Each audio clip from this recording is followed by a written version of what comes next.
Hola, bona vesprada. Avui venim a parlar de xarxes socials. Amb la irrupció d'internet en els anys 90 i posteriorment les xarxes socials en els anys 2000, la forma de socialitzar va canviar dràsticament. Fins a aquest moment, per haver d'interactuar amb les persones, per haver de saber d'algú, tenies que eixir al carrer o podies cridar-li per telèfon i es produïa una conversa menys controlada.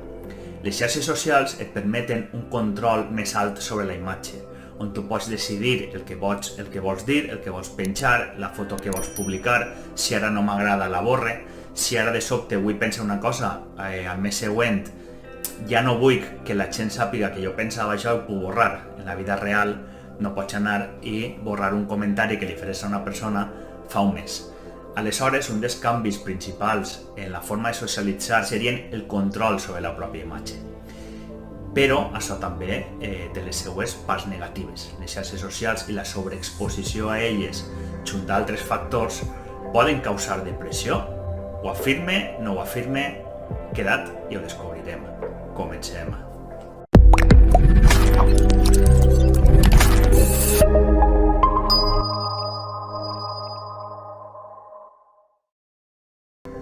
Bé, anem a començar parlant del que signifiquen les xarxes socials. Les xarxes socials, com bé diu el nom, ens permeten socialitzar, on hem dit la principal diferència seria aquest control sobre la imatge. Però, sobretot, també n'hi ha una altra, que és la que passem a parlar ara, que seria la de l'aprovació i el plaer immediat del que nosaltres estem comunicant. En la vida real no anem a rebre un feedback immediat, no anem a fer un comentari i immediatament l'altra persona ens va dir «m'agrada el teu comentari». En xarxes socials jo puc penjar una imatge i automàticament estic rebent feedback, estic rebent satisfacció, estic rebent plaer en cada m'agrada. Cada m'agrada és un acte d'aprovació, on la meva conducta, la meva foto, la meva imatge està sent aprovada per les altres persones. Per tant, podríem dir que les xarxes socials són un model on es premia les imatges de felicitat i d'èxit, on aquesta aprovació contínua ens fan mantindre aquesta imatge. Una imatge que, encara que no siga directament de felicitat, poden ser imatges que vagin a una línia contrària, però sí que ens faran obtindre un plaer, perquè pot ser que siguin imatges romantitzades, encara que no siguin de felicitat aparent. Però sembla que totes aquestes emocions que són contràries a la imatge d'èxit i felicitat són castigades i penalitzades en les xarxes socials, perquè en certa manera les xarxes socials són un instrument de medir el nostre èxit i la nostra felicitat. Per tant, podríem dir que hi ha tres conceptes principals en xarxes socials al voltant de la nostra imatge. La primera seria dir que som feliços, la segona seria rebre aquesta aprovació dels altres d'aixòs moments feliços o de plaer, i per últim hi hauria un factor que és el de competició. En el moment que jo estic exposat, jo en certa manera estic competint per demostrar que jo soc més feliç que els altres. Estic competint per treure més likes, més m'agrades que la resta de persones. Aleshores, aquest aspecte també seria principal. I per tant, estos likes, esta aprovació, ens proporciona, com hem dit, un feedback immediat, un plaer immediat. I així entrem en un segon concepte, perquè així anem a alliberar dopamina. Hi ha molts estudis al voltant i anem a parlar d'exactament què significa la dopamina. Què és exactament la dopamina, o la coneguda com l'hormona del plaer? És un dels molts neurotransmissors que utilitzen les neurones per a comunicar-se entre elles. I és una substància que no sols la produeix l'ésser humà, sinó que també pot ser produïda en laboratoris. La dopamina és freqüentment considerada com la causant de sensacions plaenteres i de la sensació de relaxació.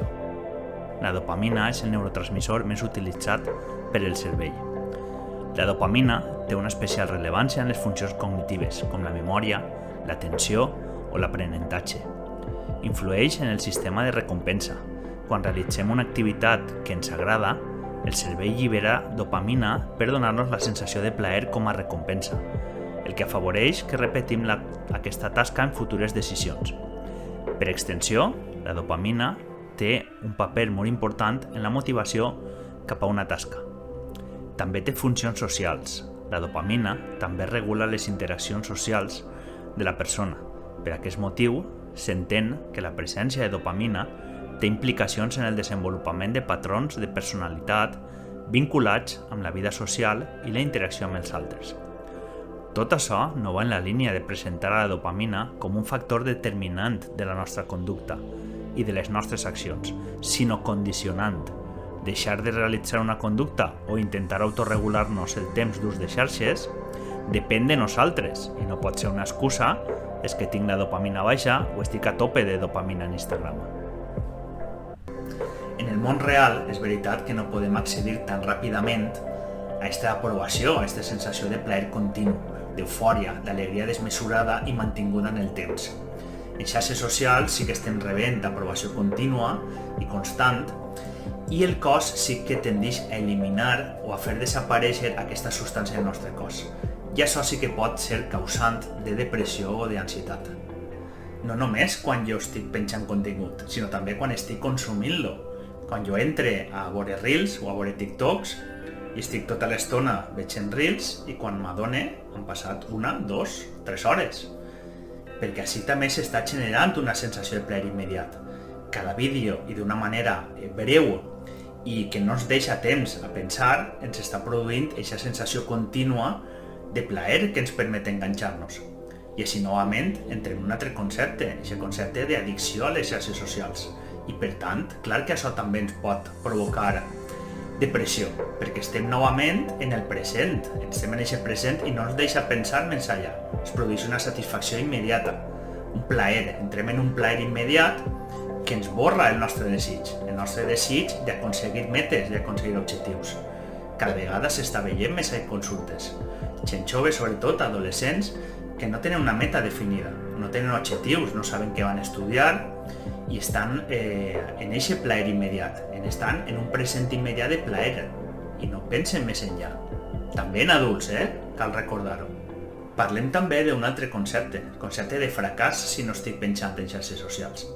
Es genera una sensació d'ansietat, d'improductivitat. Si jo no penjo contingut en xarxes socials, estic sent improductiu, perquè sembla que no estic vivint, no estic tenint moments. Si jo compartisc, és com transmetre que estic tenint una vida, estic actiu, estic totalment sent productiu. Aleshores, no compartir és ser improductiu. I així entrem en un altre concepte, en aquest model, novament, en què se'ns incita a estar compartint contínuament. I un altre concepte que se'ns ha inculcat és el que de les xarxes socials són gratuïtes. S'han extès, tots tenim xarxes socials i aparentment no paguem res. Estem pagant amb el nostre temps i estem pagant amb les nostres dades. Evidentment, aquest vídeo no és un vídeo per parlar de models de negoci, però sí que m'agradaria així tot, si voleu buscar més informació, d'introduir el concepte de capitalisme de vigilància. Tornant a les emocions, sembla, com hem dit, que no tenim dret a estar tristos, tenim que estar feliços contínuament. I això no és així, tens dret a estar trist. Si t'ha passat alguna cosa dolenta i estàs passant-ho mal, no tens per què mostrar una imatge de felicitat. Hem entrat en una alteració de conceptes. Abans sempre es deia que la cara era un espill de l'ànima. Ara sembla que ha de ser al revés. L'ànima ha de ser un espill d'una cara constantment alegre. I com hem dit, això és insostenible. Això ens pot provocar depressió i ansietat, evidentment. Sí que m'agradaria parlar que jo no recomano en absolut que la gent abandoni les xarxes socials. I això probablement en el moment present i el moment actual sí que ens duria a un aïllament social, perquè la societat es maneja per ahí, els nostres cercles estan ahí. Si no estàs en les xarxes socials, sobretot en l'etapa de l'adolescència, és veritat que en l'etapa adulta és més fàcil desconnectar-te de les xarxes, perquè el teu cercle és més reduït, les teves activitats són més reduïdes, sempre amb excepcions. Però en l'adolescència, sobretot, sí que l'estar fora de les xarxes, per desgràcia, està molt penalitzat, perquè no t'enteres de moltes reunions i moltes quedades. El que anem a fer és un control del temps. Com hem parlat en un altre vídeo, ara vos deixaré l'enllaç per ací dalt, sí que convindria tindre un control en forma d'hores. I n'hi ha moltes ferramentes que vos ho poden permetre, inclús des de dins de les aplicacions. Tota la informació, com he dit, la teniu en el vídeo que vos he compartit. Per tant, poden les xarxes socials causar depressió? Sí, en les condicions que hem dit.